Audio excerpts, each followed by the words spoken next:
Los apóstoles, hombres reales, fe real. Simón Pedro, del miedo a la roca. ¿Sabías que el hombre que lideró la iglesia fue el mismo que negó a Jesús cuando más lo necesitaba?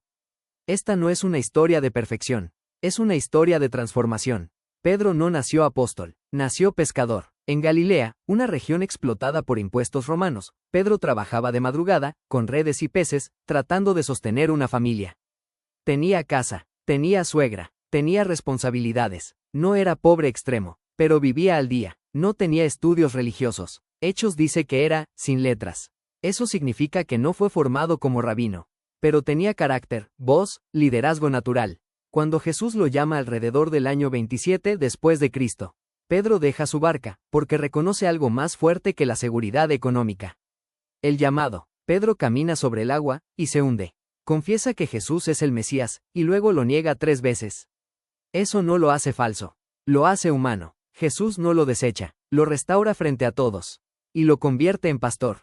Pedro termina enfrentando al Imperio Romano. Muere alrededor del 64 al 67 después de Cristo crucificado boca abajo. El pescador temeroso se volvió una roca. Andrés, el apóstol que siempre trajo a otros. No todos cambian el mundo con discursos. Algunos lo cambian llevando personas a Jesús.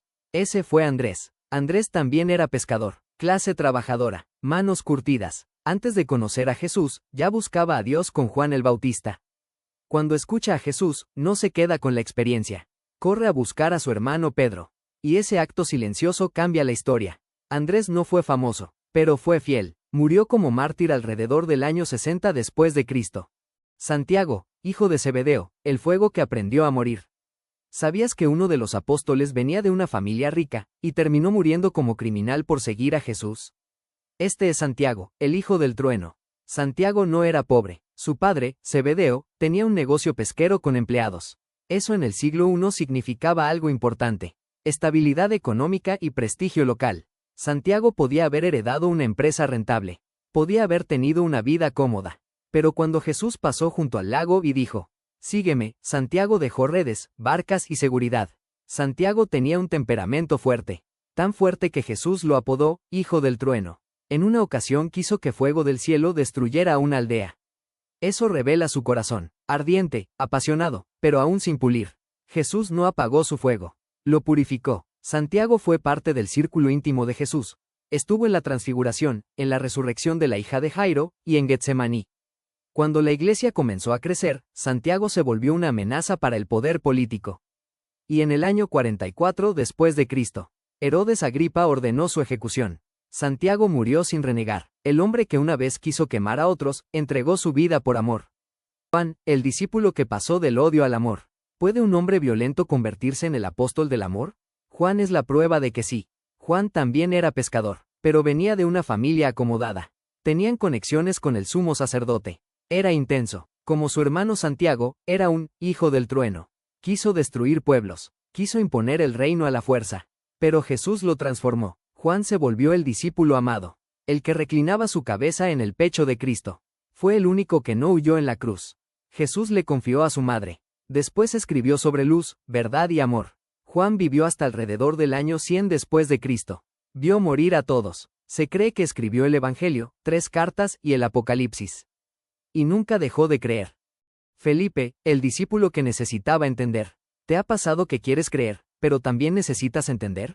Felipe era así. Felipe era de Betsaida, una ciudad comercial junto al lago de Galilea. Eso significa que creció viendo comercio, números, intercambio y esfuerzo diario. No sabemos su oficio exacto, pero su forma de pensar revela algo claro. Felipe era lógico. Cuando Jesús puso a prueba a los discípulos con una multitud hambrienta, Felipe no habló de milagros. Habló de costos. Ni con el salario de 8 meses alcanzaría. Eso no era incredulidad, era una mente entrenada para ver límites. Pero Felipe también fue de los primeros en reconocer que Jesús era el Mesías. Y fue quien llevó a Natanael a Cristo.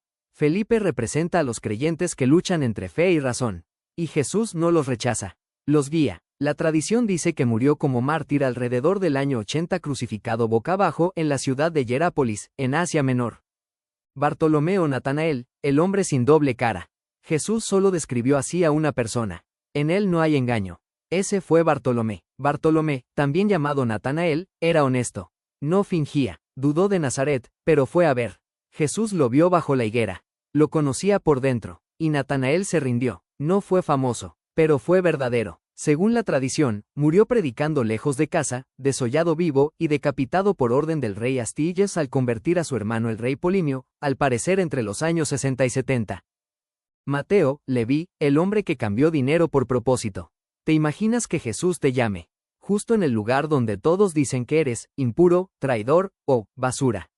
Mateo no solo fue llamado por Jesús, fue rescatado. Mateo, también llamado Leví, no era pescador, no era campesino, no era un hombre respetable ante los ojos de su pueblo. Mateo era recaudador de impuestos. Y en el siglo I, eso significaba tres cosas. Tenías dinero, tenías poder local, y, para muchos judíos, eras un traidor. Porque no cobrabas para Israel, cobrabas para Roma. Roma dominaba la región con impuestos. Y los recaudadores como Mateo eran el rostro de esa opresión. Además, el sistema tenía un detalle oscuro. Muchos recaudadores cobraban más de lo exigido para quedarse con la diferencia. ¿La Biblia dice que Mateo hacía eso? No directamente, pero sí sabemos que su oficio estaba asociado con corrupción y con desprecio social. Y esto es importante. Mateo no solo vivía con dinero, vivía con estigma, con miradas de rechazo, con puertas cerradas, con gente que lo evitaba en la sinagoga. Era rico, pero probablemente muy solo. Un día, Jesús lo ve sentado en su mesa de cobro. Y aquí viene lo impresionante. Jesús no le da un sermón primero. No le pone condiciones. No le dice, cuando te limpies, vienes. Jesús le dice algo simple y devastador. Sígueme. Esto ocurre entre los años 27 y 30 durante el ministerio público de Jesús. Y Mateo se levanta. Ese, se levantó, no es un gesto pequeño. Es renunciar a seguridad económica, un puesto estable, una red de poder. Porque seguir a Jesús en ese tiempo no significaba ir a un grupo. Significaba caminar sin garantías, con rechazo, con riesgo. Mateo hace algo que solo hacen los que están realmente impactados. Organiza una comida en su casa. Invita a otros recaudadores y pecadores, gente marginada. Y Jesús se sienta con ellos. Los religiosos se escandalizan. ¿Cómo puede comer con esa gente? Y Jesús responde con una frase que cambia la lógica religiosa. No son los sanos los que necesitan médico, sino los enfermos. No he venido a llamar a justos, sino a pecadores. Este es el corazón del episodio. Jesús no solo perdona a Mateo, lo reintegra, lo vuelve a ser humano, lo devuelve a la comunidad de la gracia. Mateo, por su trabajo, sabía leer y escribir mejor que el promedio, llevar registros, contar y administrar. Por eso, cuando escribe su evangelio, se nota. Mateo organiza, estructura, conecta profecías, hace genealogías. Mateo no era solo un convertido. Era un hombre con una mente preparada, y Dios la redimió. A veces Dios no te quita habilidades. Te las purifica y les da propósito. Mateo no aparece en el trío íntimo, Pedro, Santiago y Juan, pero está con los 12, escucha enseñanzas, ve milagros, camina con el Maestro. Mateo representa a los discípulos que no buscan el foco, pero absorben todo, y luego lo convierten en legado. Si el mundo hubiera definido a Mateo, habría dicho, ese es un traidor, pero Jesús lo definió distinto. Ese es un apóstol. Y aquí viene la pregunta final. ¿Dónde te ha etiquetado la gente? ¿En qué lugar te han dicho, tú ya no? Mateo demuestra que Jesús no llama al que ya está limpio. Jesús limpia al que llama. Y quizá el mensaje para ti hoy es este. No importa dónde estás sentado. Importa si estás dispuesto a levantarte cuando Cristo te diga, sígueme. Tomás, la fe que se atreve a ser honesta. Tomás no es el apóstol de la duda. Tomás es el apóstol de la honestidad. Porque hay gente que finge fe, y hay gente que la busca de verdad. A Tomás le hicieron mala fama con una frase, el incrédulo. Pero si lo lees completo, Tomás no era un burlón ni un rebelde. Era un discípulo intenso, leal, y profundamente humano. No sabemos su oficio, ni su economía exacta. Probablemente clase trabajadora, como muchos del grupo. Tampoco se registra formación rabínica. Pero su marca no fue académica. Fue existencial. Tomás quería una fe real, no prestada. Leal hasta la muerte. Hay una escena poderosa. Cuando Jesús decide volver a Judea, una zona peligrosa, y los discípulos saben que lo pueden matar. Ahí Tomás dice en Juan 11:16 de la mañana, vayamos también nosotros, para morir con él. Esa frase lo pinta completo. No es cobardía, es lealtad. Tomás no era el que se escondía. Tomás era el que estaba dispuesto a pagar el precio. La pregunta que muchos callan. En otra escena, Jesús les habla del camino, del Padre, de su partida. Y Tomás hace una pregunta que a muchos les da pena decir. Señor, no sabemos a dónde vas. ¿Cómo podemos conocer el camino? Esa pregunta es oro porque revela algo. Tomás no quiere repetir frases bonitas sin entender. Hay creyentes que llevan años en la iglesia y todavía tienen preguntas, pero las guardan por miedo a parecer poco espirituales. Tomás te enseña que preguntar no es rebeldía. A veces es hambre de verdad. La herida, cuando la fe choca con el dolor. Llega la crucifixión. Jesús muere, y para Tomás, como para todos, el mundo se cae. Cuando le dicen, resucitó, Tomás no puede creerlo así nomás. ¿Por qué? Porque a veces el dolor te vuelve cuidadoso. Él responde, si no lo veo, no lo creeré. No es soberbia, es trauma, es miedo de volver a ilusionarse y que lo rompan otra vez. Jesús no humilla a Tomás, lo restaura. Y aquí está lo más hermoso. Jesús resucitado se le aparece, y no lo aplasta. No lo exhibe, no lo rechaza, le muestra sus heridas. Y Tomás cae con una de las confesiones más altas del Nuevo Testamento. Señor mío y Dios mío. Tomás pasa de la duda al reconocimiento total. Y ese momento enseña una verdad enorme. Jesús no desprecia al que lucha. Jesús desprecia al que finge. Al honesto, lo restaura. Fe que madura. La tradición cristiana antigua dice que Tomás llevó el Evangelio hacia el este, incluso hasta India, y murió mártir. A menudo se menciona cerca del 72 después de Cristo, aunque es tradición. Pero lo importante es su arco espiritual. Fue leal, fue real, fue honesto, y terminó con una fe profunda. Si hoy tú estás luchando con tu fe, este episodio es para ti. No necesitas fingir que estás bien. Necesitas acercarte a Jesús con la verdad. Porque Cristo no apaga a quien pregunta. Cristo enciende a quien se rinde. Se cree que Tomás murió en el año 72 martirizado en la India. Santiago, hijo de Alfeo, el discípulo invisible que Dios vio. No todos los que cambian el mundo aparecen en los libros de historia. Algunos cambian el mundo, permaneciendo fieles en silencio. Santiago, hijo de Alfeo, fue uno de ellos. Santiago, hijo de Alfeo es, quizá, el apóstol menos mencionado en la Biblia. No tenemos milagros con su nombre. No tenemos grandes discursos. No tenemos cartas escritas por él. Y, sin embargo, Jesús lo eligió como uno de los 12. Eso ya dice algo poderoso. Dios no elige solo a los que hacen ruido. Elige a los que tienen un corazón dispuesto. No sabemos su oficio exacto. Pero como la mayoría de los discípulos, Santiago provenía de una familia judía de clase trabajadora. Su educación habría sido básica. Sinagoga, tradición oral, escrituras escuchadas y memorizadas. No era un rabino, no era un político, era un hombre común, y eso lo hace profundamente cercano a nosotros. Su lugar entre los 12. En un grupo donde había líderes carismáticos como Pedro, y personalidades intensas como Juan, Santiago, hijo de Alfeo, probablemente ocupaba el rol del constante. El que siempre estaba, el que no abandonaba, el que no necesitaba protagonismo para ser fiel. Ese tipo de personas sostienen comunidades. Jesús sabía eso. Mensaje espiritual. Santiago nos enseña una verdad que cuesta aceptar. Tu valor delante de Dios no depende de cuántos te miran, sino de cuán fiel eres cuando nadie lo hace. En una cultura obsesionada con visibilidad, Santiago es el apóstol de la fidelidad silenciosa. No sabemos cómo murió exactamente. La tradición dice que murió predicando el Evangelio. Pero su legado ya estaba sellado. Jesús lo vio, Jesús lo llamó, y eso fue suficiente. Si hoy te sientes invisible, recuerda este episodio. Dios ve a los que el mundo ignora. Hay preguntas que cambian destinos. Y hay discípulos que se atreven a hacerlas. Tadeo fue uno de ellos. Tadeo también es llamado Judas, hijo de Santiago. Por eso a veces se le conoce como Judas, no Iscariote. No sabemos su oficio, no sabemos su nivel económico. Lo más probable, clase trabajadora, como la mayoría. Pero sí sabemos algo, no era un discípulo pasivo. Hay la pregunta que lo definió. En Juan 14, cuando Jesús habla de que se manifestará a sus discípulos, Tadeo pregunta algo que nadie más se atrevió a decir en voz alta. Señor, ¿por qué te vas a manifestar a nosotros y no al mundo? Esa pregunta revela algo profundo.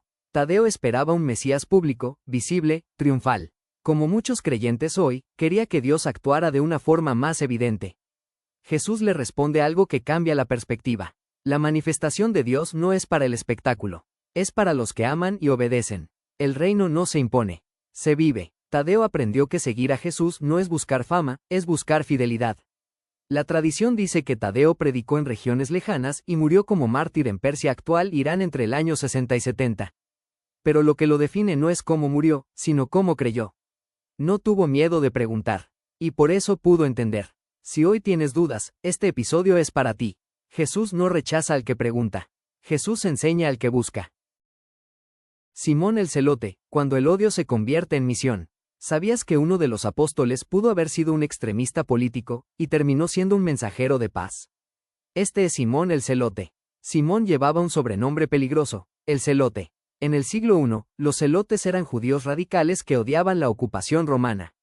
Algunos querían liberarse por la fe, otros por la violencia. No sabemos con certeza si Simón pertenecía formalmente al movimiento armado, pero sí sabemos que su apodo significa celoso, ardiente, radical. Eso nos dice algo de su carácter.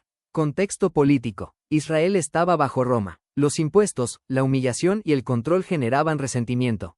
Y Simón probablemente cargaba ese resentimiento. Ahora imagina esto. Jesús llama a Simón, y también llama a Mateo, un hombre que trabajaba para Roma. Humanamente, ellos no debían estar en el mismo equipo. Pero Jesús los sentó en la misma mesa. Transformación. Simón tuvo que soltar su odio, su ideología, su necesidad de imponer el reino por la fuerza. Jesús le enseñó que el reino no se conquista con espadas, sino con amor. Simón pasó de la rabia a la misión. La tradición dice que murió predicando lejos de Israel, en Persia martirizado junto a Tadeo. Simón es la prueba de que Dios no solo perdona pecados, también sana ideologías y resentimientos. Judas Iscariote, el discípulo que se perdió estando cerca.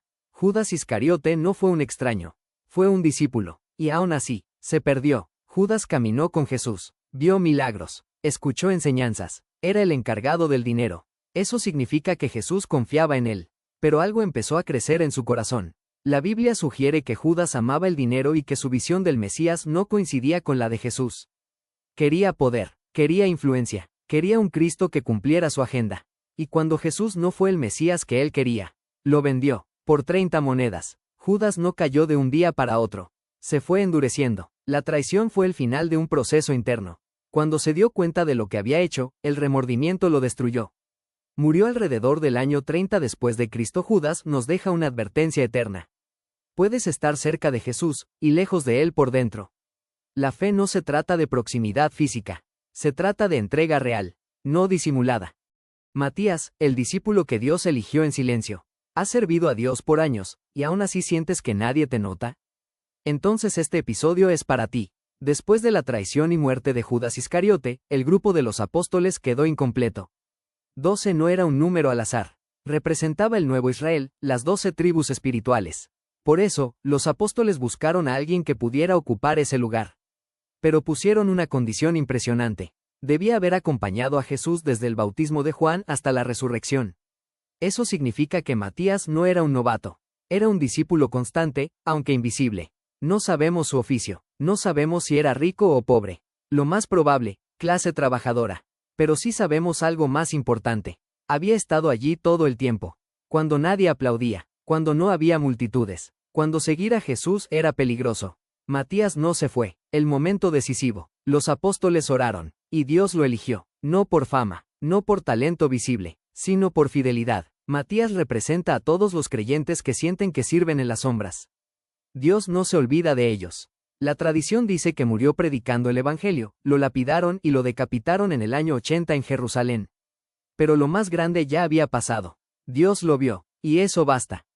Pablo, el enemigo que se convirtió en apóstol. Si piensas que Dios ya no puede usarte, recuerda esto, el apóstol más influyente empezó persiguiendo a cristianos. Pablo se llamaba Saulo, era fariseo, educado, brillante, tenía ciudadanía romana, tenía estatus, y tenía un problema. Creía que servir a Dios significaba destruir a la iglesia. Camino a Damasco, alrededor del año 33-36 después de Cristo, Jesús resucitado se le aparece. Saulo queda ciego, y por primera vez, ve, Pablo pasa de perseguidor a predicador, de enemigo a apóstol, viaja por el imperio romano, funda iglesias, escribe cartas, sufre prisiones, golpes y persecución. Pablo muere alrededor del 64-67 después de Cristo decapitado por predicar el Evangelio. El hombre que odiaba a la iglesia murió por ella. Y su historia grita una verdad. Nadie está demasiado lejos para que Cristo lo alcance. Gran parte del Nuevo Testamento fue escrito por él. No caminó con Jesús, pero él lo eligió para que llevara su palabra a los gentiles. Si te ha gustado, suscríbete y pica la campanita, dale like, y aquí te veo en el próximo video. Gracias y que Dios te bendiga.